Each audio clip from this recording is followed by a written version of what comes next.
नमस्कार, मनी मंत्र में आप सभी का स्वागत है। मैं हूं अरुण शर्मा। हर सप्ताह रविवार को आपके लिए ये कार्यक्रम लेकर के आते हैं जो कि पर्सनल फाइनेंस पर आधारित होता है। और इस बार पर्सनल फाइनेंस के लिहाज से या फिर यूं कहिए आपके सपनों के लिहाज से एक बड़ी खबर निकल करके आई है सुप्रीम कोर्ट के हवाले से। जी हां, सुप्रीम कोर्ट ने एक तरह से आम्रपाली को आड़े हाथों लेते हुए उसका रजिस्ट्रेशन रद्द कर दिया है। वजह यह रही कि जिस तरह से आम्रपाली ने धोखाधड़ी की उन लगभग 42,000 लोगों के साथ में, जिन लोगों ने मकान खरीदने के लिए आम्रपाली को पैसे दिए थे, एक प्रोजेक्ट का पैसा दूसरे प्रोजेक्ट में लगाया, इसके बाद में आम्रपाली का जो रजिस्ट्रेशन था उसे तो रद्द कर दिया गया है। लेकिन एक तरह से 42,000 जो होम बायर्स थे उनके लिए राहत की खबर है, क्योंकि अब एनबीसीसी इन प्रोजेक्ट्स को पूरा करेगा। राहत की खबर तो आ गई, लेकिन आगे की राह क्या होगी उन होम बायर्स के लिए जिन लोगों ने कुछ हद तक पैसा दे दिया है और सुप्रीम कोर्ट ने कहा है कि बाकी का पैसा अब एनबीसीसी के पास एक तरह से जमा कराना होगा। लेकिन यहां पर बात यह निकल करके आती है कि आम्रपाली जैसा एक समय में एक रिस्पेक्टेड रियल एस्टेट डेवलपर माना जाने वाला एक जो कंपनी होती है, वो इस तरह से अगर धोखाधड़ी करती है तो उसके बाद में क्या आगे की राह रह जाती है। घर खरीदे तो किस तरह से ट्रैक रिकॉर्ड बिल्डर का ट्रैक किया जाए, घर खरीदने से पहले किन बातों का ध्यान रखा जाए, किन गलतियों को ना दोहराएं, इन तमाम चीज़ों पर आज हम बातचीत करेंगे। और आपके अगर कुछ सवाल हैं तो वो भी आप सीधे आज के हमारे जो गेस्ट हैं, मेहमान हैं, उनसे पूछ सकते हैं। आपको आज के मेहमान से रूबरू करा देते हैं। आज हमारे साथ जुड़ रही है जयश्री कुरूप, जो कि कंटेंट हेड है रिसर्च की भी और magicbricks.com के अंदर। शुक्रिया जयश्री आपका। और 2 हॉटलाइन नंबर आपके लिए खोल दिए गए हैं। हॉटलाइन नंबर है 2309-7631 और 2338-7031। ये 2 नंबर्स खोल दिए गए हैं ताकि आप फोन कॉल्स कर सके। दिल्ली के बाहर से अगर कॉल कर रहे हैं तो 011 लगाना ना भूले। साथ ही साथ कोशिश करें कि जब भी सवाल करें अपने जो टेलीविजन के जो आवाज़ है उसे म्यूट कर दें, यानी कि बंद करें, फिर सवाल करें। आप में से कई कॉलर्स और जो व्यूअर्स ऐसे भी होंगे जिनका पैसा आम्रपाली के प्रोजेक्ट में फंसा हुआ होगा। आप में से कई कॉलर्स या जो दर्शक है वो ऐसे भी होंगे जो घर खरीदने के बारे में सोच रहे होंगे। तो अगर सोच रहे हैं तो साझा करें अपने विचारों को, साझा करें अपने आइडियाज़ को। क्या सोच रहे हैं आप जयश्री के साथ में? हॉटलाइन नंबर पर जयश्री कुरूप आपके साथ यहाँ मौजूद है। जयश्री, फोन कॉल्स का हमें इंतजार है और साथ ही साथ आप जो @अरुण शर्मा लाइव पर ट्वीट करके भी अपने सवाल भेज सकते हैं। कोशिश करेंगे कि ट्वीट के माध्यम से भी आपके सवाल ले सके। लेकिन जयश्री, इस सप्ताह की बड़ी खबर, नो डाउट जो होम बायर्स है, जो 42,000 जो होम बायर्स है, उनके लिए राहत की खबर तो है, लेकिन अब उनके लिए आगे की राह क्या होगी? क्या उनको पैसे जो देने हैं उसके लिए बैंक अब लोन देंगे या फिर उनको खुद से पैसों का इंतजाम करना होगा? देखिए, अगर आपने बैंक का लोन ले रखा है और लास्ट कपल ऑफ इंस्टॉलमेंट्स बाकी हैं तो वो बैंक आपको देगा, वो एस्क्रो अकाउंट में जाएगा। ये भी होता है कि कुछ अमाउंट हमें अपने हाथ से देना पड़ता है। वो अगर लास्ट इंस्टॉलमेंट आपको देना है तो वो आपको पैसे जुटा के वो भी एस्क्रो अकाउंट में डालना है।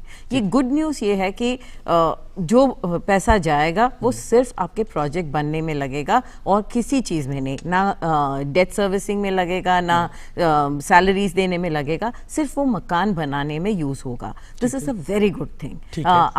इसका मतलब ये है कि ये प्रोजेक्ट्स अब बन सकते हैं और फर्स्ट पैसा जो आएगा वो कंज्यूमर के थ्रू ही आता है।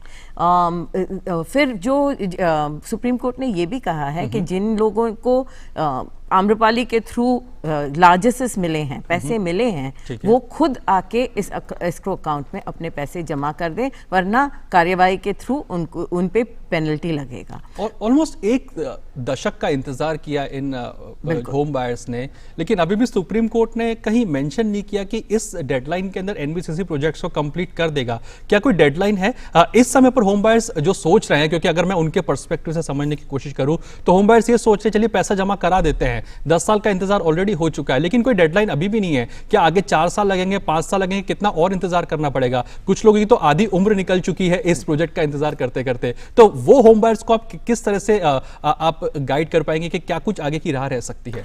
देखिए, ये एक बहुत बहुत पेचीदा सा सवाल है।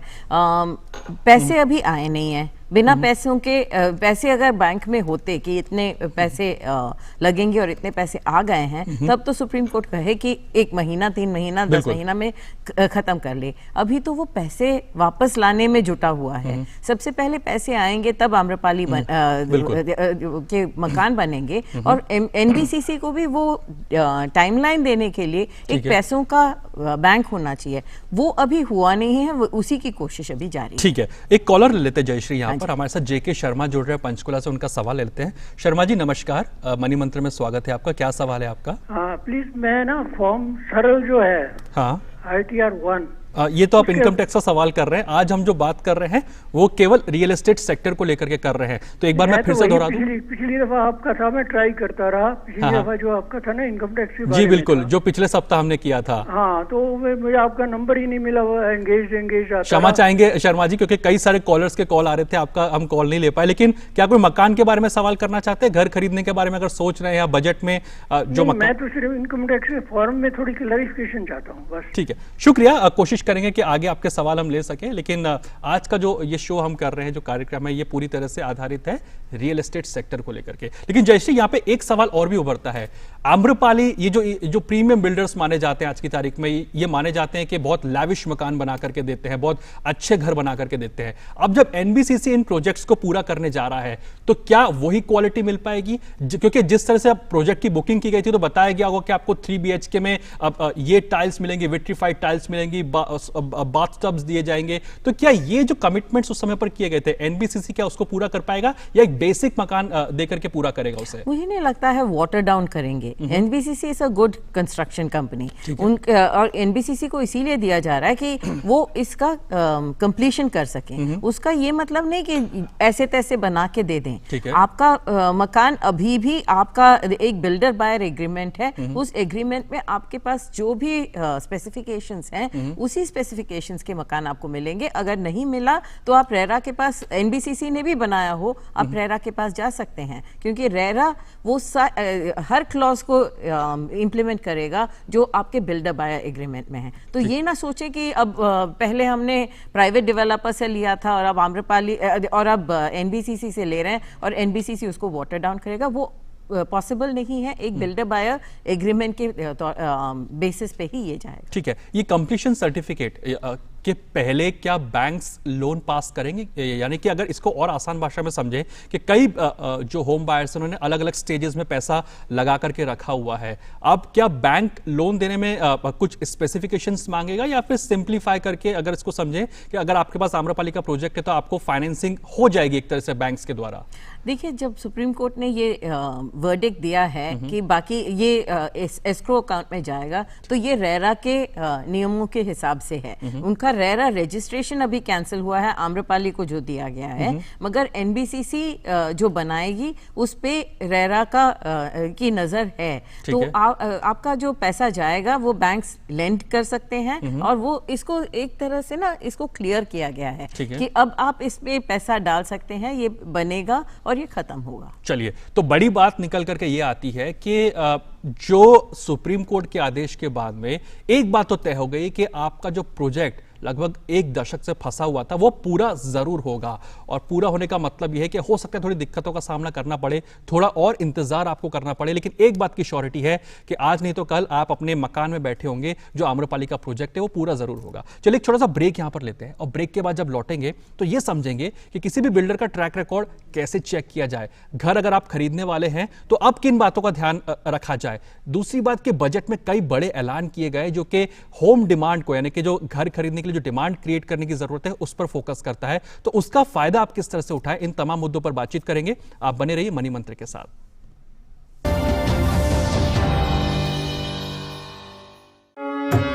श्रावणी मेले में बाबा धाम पधारे श्रद्धालुओं से है वादा, भोलेनाथ के दर्शन में नहीं होगी कोई बाधा। 24 घंटे आपकी सेवा में तत्पर है झारखंड सरकार। यदि आती है कोई परेशानी तो सीधे मुख्यमंत्री को बताएं। ट्विटर हैंडल @दास रघुबर और फेसबुक पेज रघुबर दास पर अपनी समस्या बताएं। हर समस्या का समाधान किया जाएगा। समस्या हल होते ही आपको सूचित भी किया जाएगा। पिछले 2-3 वर्षों से राज्य सरकार ने की जो प्रयास है कि हम अपने श्रद्धालुओं को, कांवरियों को अच्छी सुविधा दें, ताकि किसी तरह की परेशानी हमारे कांवरियों को ना हो। फिर भी अगर कहीं चूक शासन प्रशासन से होती है तो आप हमसे सोशल मीडिया में जुड़े, आपकी सारी परेशानियों को तुरंत हल करने का प्रयास हमारी सरकार, हमारा प्रशासन करेगा। पूरी हो शिव भक्तों की हर मनोकामना, यही है भोलेनाथ से प्रार्थना। हेलो, कौन? नमस्कार मैडम जी हम 10 वही जो बच्चों को देते हैं बड़ा काश। सोचा आपको बता दें कि हम फिर मिलने आ रहे हैं आपके बच्चे से। उसकी तबीयत बिगाड़ेंगे। दस्त ऐसे दस्तक देकर नहीं आते, तो दस्त के लिए तैयार रहना। घर में ORS और जिंक है ना?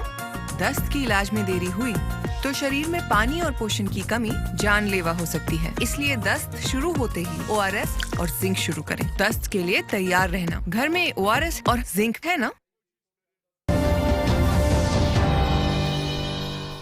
स्वागत है एक बार फिर से मनी मंत्र में आपका, जहां हम बात कर रहे हैं रियल एस्टेट सेक्टर को लेकर के, खास करके जिस तरह से सुप्रीम कोर्ट का फैसला है आम्रपाली को लेकर के, उसके बाद में रियल एस्टेट सेक्टर की आगे की राह क्या हो, इन तमाम मुद्दों पर आज हम बातचीत कर रहे हैं। और लगातार आपके फोन कॉल्स भी हमें मिल रहे हैं। इस समय पर हमारे साथ रमेश शर्मा जुड़ रहे हैं दिल्ली से, इनका सवाल ले लेते हैं। रमेश जी नमस्कार, मनी मंत्र में स्वागत है आपका। क्या सवाल है आपका? बोल रहा हूँ जी बताइए। सर, मेरा एक गायत्री में प्रोजेक्ट है ग्रेटर नोएडा वेस्ट में। ठीक है। मैंने वहाँ पे 2009 से परचेज किया हुआ है। ठीक है। अब सुप्रीम कोर्ट के डिसीजन आने के बाद हमें उन पे यकीन करना चाहिए नहीं करना चाहिए कि ये प्रोजेक्ट ऑलरेडी बहुत लेट है? कमिटमेंट कब की गई थी? डिलीवरी कब होनी थी आपको? डिलीवरी मेरे को 3 साल बाद थी, 2009 के बाद। यानी कि आपको 2012-13 तक डिलीवरी देने को कहा गया था। ठीक है। और क्या आप पेमेंट आपने कितना किया है? क्या कंस्ट्रक्शन लिंक प्लान था? ऑलरेडी 60% दे चुका हूँ। 60% आपने पेमेंट दिया हुआ है? जी जी। ठीक है। और ये ग्रेटर नोएडा में है या फिर नोएडा में? ग्रेटर नोएडा वेस्ट में। ग्रेटर नोएडा वेस्ट में, इको विलेज के पास। ठीक है। फेज 1 में। ठीक है। और इस प्रोजेक्ट की कॉस्ट कितनी है, अगर इसको भी बता सके? 32 लाख समथिंग का प्रोजेक्ट था। 3 BHK मैंने परचेज किया था। 1162। ठीक है, शुक्रिया कॉल करने के लिए। ये तो काफी ज्यादा डिले हो चुका है गायत्री प्रोजेक्ट्स, और ऐसे कई सारे प्रोजेक्ट्स हैं जो कि हम देखते हैं नोएडा, ग्रेटर नोएडा के अंदर। उस समय आई थिंक रेरा भी नहीं था अमल में। अब क्या होगा इसका गायत्री प्रोजेक्ट्स की अगर बात की जाए तो? देखिए, जब 2009 में आपने अपना पैसा डाला था, उसके बाद 2 साल तक एक NGT ऑर्डर आया था, जिसकी वजह से पूरे ग्रेटर नोएडा वेस्ट में कंस्ट्रक्शन नहीं हो रहा था, क्योंकि बर्ड सैंक्चुरी के दायरे में था और वो बना नहीं।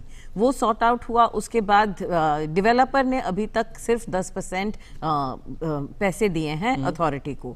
90% और चुकाएंगे तभी इसका कंप्लीशन होगा, अगर इसका कंस्ट्रक्शन हो चुका है। अभी उसका क्या स्टेटस है मुझे पूरी तरह से नहीं पता है, मगर ये है कि आप सबसे पहले ये देखें, अब अपने रेरा अथॉरिटी से पूछे कि ये रेरा में रजिस्टर्ड है या नहीं।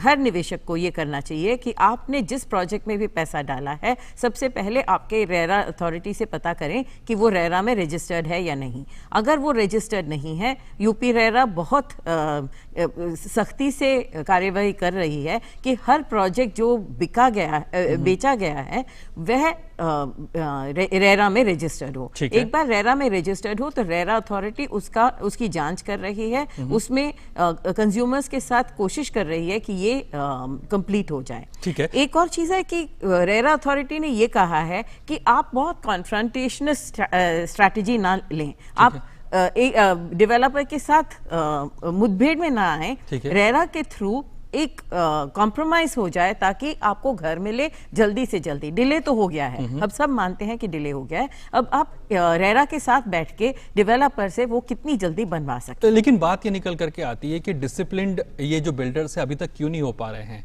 अब बात ये निकल करके आती है कि रेरा कह रहा है कि कन्फ्रंट मत कीजिए, लेकिन कन्फ्रंट क्यों ना किया जाए जब 32 लाख रुपए में से अगर मान लीजिए कोई 25 लाख फंसा करके बैठा है। डिलीवरी को अब एक तरह से 10 साल का समय बीत चुका है। तो गायत्री प्रोजेक्ट्स की बात जो रमेश जी ने की, ऐसे कई सारे बिल्डर है जो डिलीवर नहीं कर रहे हैं। तो एक ऑब्वियस सी बात है, कोई भी एंजाइटी में आ सकता है, कोई भी इस चीज को लेकर के जा सकता है। तो क्यों कन्फ्रंट ना किया जाए? बिल्डर्स डिसिप्लिन क्यों नहीं हो पा रहे अभी तक? देखिए, बहुत सारे मुद्दे थे और हमने उसको इस लेवल तक आने दिया कि सबके प्रोजेक्ट्स फंसे हुए हैं। अथॉरिटी भी मिली हुई है। अगर आप आम्रपाली ऑर्डर देखें, बैंक मिला हुआ था, अथॉरिटी मिली हुई थी, डेवलपर मिला हुआ था, बहुत सारे मार्केट स्टेक होल्डर्स इसमें मिले हुए थे। मगर अभी आप अगर वीकेंड वाला देखें जो रेरा ने किया है, सुपरटेक में बहुत सारे बायर्स को प्रॉब्लम थी। उन्होंने सुपरटेक को बुलाया, बायर्स को बुलाया और रेरा अथॉरिटी ने ऐसी सुलह कराई कि सुपरटेक ने कहा है कि दिसंबर तक हम इतने घर, ये सारे घर दे देंगे। ठीक है।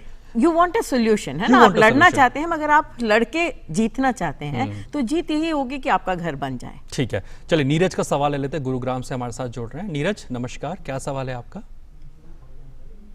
नीरज आप लाइन पर हैं हमारे साथ? हाँ जी, हाँ जी। हाँ, अपना सवाल कर सकते हैं आप। हेलो अरुण जी। हाँ नीरज जी, आपकी आवाज मिल रही है, आप अपना सवाल कर सकते हैं।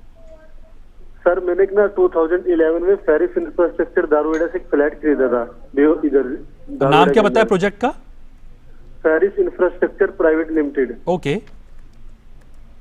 तो हाँ, तो उसने मतलब अभी तक मुझे फ्लैट डिलीवर नहीं किया है, 19 हो गया, तो मुझे क्या करना चाहिए अब इसमें? ये बताइए कि ये प्रोजेक्ट नोएडा बेस्ड है या गुड़गांव बेस्ड है? ये हरियाणा में है सर। ओके, हरियाणा में है। दूसरी बात, तो प्रोजेक्ट की कॉस्ट कितनी है और ये डिलीवरी आपको कब तक? 23.5 लाख रुपए कॉस्ट है सर इसकी, और डिलीवरी इसकी 2014 में हो जानी चाहिए थी। 2014 में। और ये इनिशियल पेमेंट आपने कब की है इस प्रोजेक्ट की? 2011 में की है। ठीक है। और अभी तक आपको प्रोजेक्ट डिलीवर नहीं हुआ है? नहीं हुआ। अच्छा, यहाँ पे क्या काम चल रहा है या फिर काम भी ठप पड़ा हुआ है? आप काम प्रोजेक्ट भी ठप पड़ा हुआ है सर, काम भी ठप पड़ा हुआ है। ठीक है, शुक्रिया कॉल करने के लिए नीरज। जयश्री, नाम तो पेरिस इंफ्रा है। लोगों ने यही सोच के लिया होगा कि शायद पेरिस जैसे कुछ मकान होंगे। अब ये तो प्रोजेक्ट ही ठप पड़ा हुआ है। इन्होंने दारूहेड़ा में लिया है और ऐसे गुरुग्राम में गुरुग्राम के आगे कई प्रोजेक्ट्स हैं जो नीमराना में है, दारूहेड़ा में है, और वहाँ पे अथॉरिटी का प्रॉब्लम इतना नहीं था। डेवलपर ने डिले किया और वहाँ पे कई अप्रूवल्स लैप्स हो चुके हैं। ठीक है। तो सबसे पहले तो आप ये देखें नीरज जी कि आपका प्रोजेक्ट रेरा में रजिस्टर्ड है या नहीं। हर प्रोजेक्ट आज की तारीख में अराउंड द कंट्री जिस भी शहर में हो वह रेरा में रजिस्टर होना चाहिए। वो रेरा रजिस्ट्रेशन नंबर से ये होता है कि आपको सारा इंफॉर्मेशन ऑनलाइन दिखता है। अगर आपको नहीं दिख रहा है, आप प्लीज अपने रेरा अथॉरिटी में जाएं। मेरे हिसाब से आपको रेस्ट ऑफ हरियाणा वाले रेरा में जाना पड़ेगा, क्योंकि रेरा हरियाणा में 2 हैं, एक गुरुग्राम में है और एक रेस्ट ऑफ हरियाणा में है। अगर आपका दारूहेड़ा में, आप रेस्ट ऑफ हरियाणा में जाएं, आप रेरा अथॉरिटी से कंप्लेन करें कि आपका प्रोजेक्ट रजिस्टर्ड नहीं है। ठीक है। सबसे पहले तो फिर वो सारे इंफॉर्मेशन निकाले जाएंगे। ये पता कैसे चलेगा कि मान लीजिए पेरिस इंफ्रा रजिस्टर्ड है या नहीं है? क्या ये किसी वेबसाइट पे होगा? और एक बिल्डर अपनी इंफॉर्मेशन खुद क्यों बताएगा कि मैं रजिस्टर्ड हूं या नहीं हूं?